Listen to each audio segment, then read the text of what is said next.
Welcome back to A Long Walk to Water by Linda Sue Park. We're going to read chapter 5 today. We're going to start, of course, as we always do, in 2008 with Naya's story. There was a big lake 3 days' walk from Naya's village. Every year when the rain stopped and the pond near the village dried up, Naya's family moved from their home to a camp near the big lake.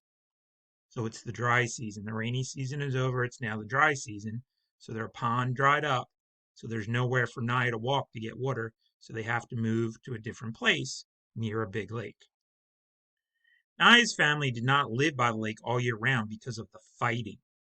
Her tribe, the Newer, often fought with the rival Dinka tribe over the land surrounding the lake. Men and boys were hurt and even killed when the two groups clashed. So Naya and the rest of her village lived at the lake only during the 5 months of the dry season, when both tribes were so busy struggling for survival that the fighting occurred far less often. So that answers the question, right? Makes sense. You're like, okay, well, why wouldn't they live near this lake, which never dries up? Although you're going to see later that even the lake does dry up. But why don't they just live near the lake all the time? That's why.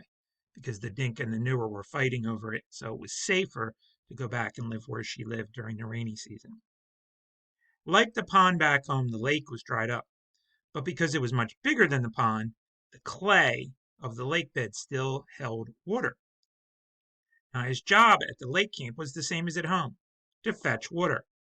With her hands, she would dig a hole in the damp clay of the lake bed. She kept digging, scooping out handfuls of clay until the hole was as deep as her arm was long. The clay got wetter as she dug until, at last, water began to seep into the bottom of the hole. The water that filled the hole was filthy, more mud than liquid. It seeped in so slowly that it took a long time to collect even a few gourds full. Naya would crouch by the hole waiting for water. Here, for hours at a time. And every day, for 5 long months, until the rains came and she and her family could return home. So Naya's job wasn't really that much easier. She didn't have to walk as long, but it still took her almost as long to get water, even though the lake was nearby. Now, back to Salva's story. You'll remember that Salva on Friday when we read chapter 4 and had made a new friend. His name was Buxa. Buxa was from a different tribe, the Dracol, and right at the end of chapter 4, Buxa had found a beehive. So Salva was excited because he was going to have honey. Remember that Salva and those that were walking had very little food at all. Salva had eaten up all the peanuts that the old lady had given him, so it was very difficult to have any food. So honey was a treat. Okay? Salva's eye was swollen shut. Buxa's forearms were lumpy and raw. A friend of Buxa's had a fat lip. They all looked as though they had been in a terrible fistfight, but their injuries weren't bruises. They were bee stings. A fire had been started under the tree to smoke the bees out of the hive and make them sleepy. But as Buxa and the other Dracol men were removing the hive from the tree, the bees woke up and were not at all happy to discover that their home was being taken away. They expressed their unhappiness very clearly by buzzing, swarming, and stinging. Stinging a lot. It was worth it, Salva thought as he touched his eye gingerly. His belly was a rounded lump stuffed full of honey and beeswax. Nothing had ever tasted so good as those pieces of honeycomb dripping with rich, luscious gold sweetness. Along with everyone else in the group, he'd eaten as much as he could hold, and then a little more. All around him people were licking their fingers in great satisfaction, except for one Dinka man who had been stung on his tongue. It was swollen so badly that he could not close his mouth. He could hardly swallow. Salva felt sorry, very sorry for him. The poor man couldn't even enjoy the honey. The walking seemed easier now that Salva had something in his belly. He had managed to save one last piece of honeycomb and had wrapped it carefully in a leaf.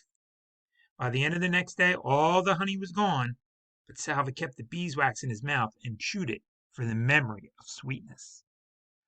The group got a little bigger with each passing day. More people joined them. People had been walking alone or in little clusters of 2 or 3. Salva made it a habit to survey the whole group every morning and evening, searching for his family. But they were never among the newcomers. One evening, a few weeks after Salva had joined the group, he made his usual walk around the fireside, scanning every face in the hope of seeing a familiar one. Then, ouch! Salva almost lost his footing as the ground underneath him seemed to move.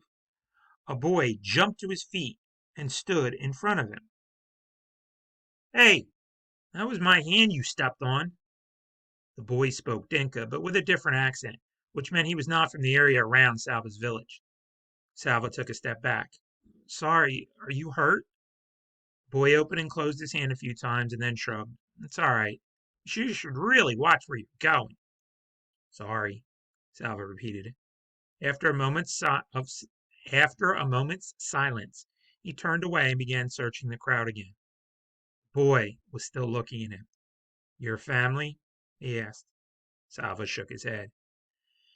"Me too," the boy said. He sighed, and Salva heard that sigh all the way to his heart. Their eyes met. "I'm Salva." "I'm Marielle." It was good to make a friend. Marielle was the same age as Salva. They were almost the same height. When they walked side by side, their strides were exactly the same length. And the next morning they began walking together. "Do you know where we're going?" Salva asked. Marielle tilted his head up, put his hand on his brow to shade his eyes from the rising sun. "East," he said wisely. "We are walking into the morning sun." Salva rolled his eyes. "I know we're going east," he said. "Anyone could tell that. But where in the east?" Marielle thought for a moment. "Ethiopia," he said. "East of Sudan is Ethiopia." So here is our map of Africa. Remember that the boys are walking in this direction. Okay, they're walking across southern Sudan, walking from west to east. And yes, in fact, Marielle is correct. They are walking in the direction of Ethiopia. Okay, so Sudan, Ethiopia. So they're walking in that direction. Salva stopped walking. "Ethiopia? That's another country. We can't walk all the way there." "We are walking east," Marielle said firmly. "Ethiopia is east." "I can't go to another country," Salva thought. "If I do, my family will never find me." Marielle put his arm around Salva's shoulders. He seemed to know what Salva was thinking, for he said, "It doesn't matter. Don't you know that if we keep walking east, we'll go all the way around the world and come right back here to Sudan? That's when we'll find our families." Salva had to laugh. They were both laughing as they started walking again, arm in arm, their strides matching perfectly. More than a month had passed since Salva had run from his schooling to the bush.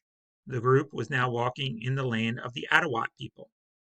In the Dinka language, the ALWtW were called the people of the lion. Their region was inhabited by large herds of antelope, wildebeest, gnus, and the lions that preyed on them. The Dinka told stories about the ALWtW. When an ALWtW person died, he came back to earth as a lion, with a great hunger for the human flesh he once had. The lions in the ALWtW region were said to be the fiercest in the world. Nights became uneasy. Salva woke often to the sound of roars in the distance, and sometimes to the death squeal of an animal under a lion's claws. One morning he woke bleary-eyed after a poor sleep. He rubbed his eyes, rose, and stumbled after Marielle as they began walking yet again. "Salva?" It was not Marielle who had spoken. The voice had come from behind them. Salva turned. His mouth fell open in amazement, but he could not speak. "Salva!" Okay, here's what you need to know and remember. First of all, you need to know that during the dry season, because remember there are 2 seasons in Sudan, the rainy season and the dry season. And during the dry season, Naya and her family need to move from where they usually live to a camp near a lake. Okay, and the lake is where she and her family get their water because the pond back at home has dried up, so that Naya walking to the pond wouldn't be worth it because she couldn't get any water there anyway. Of course, you ask the question, why is it that they wouldn't live there all year long? We talked about that when we read it. Naya's job at the lake is still to fetch water, but she doesn't need to walk, miles and miles and miles as she does at home. So that part's good. However, it's still very difficult for Naya to fetch the water. Getting back to Salva, Salva is happy that he finally gets to eat a little bit in this chapter. He gets to have the honey. Of course, he got stung, as did almost everybody else who tried to eat any honey. And even though his belly's full for a little while, it's been a month now. Okay, so time has passed. It's been a month, and Salva is still very sad that he's not seen anyone from his family. However, Salva does meet a friend, so no one from his family, but he does meet another young Dinka boy named Marielle, with who he becomes friends, and he has quite a bit in common. Okay, so these are the things you need to know and remember. Of course, there will be a question sheet with, I'm not sure how many questions, maybe 3, maybe 4. And you'll fill that out based on what you just heard and read. See you next time for chapter 6.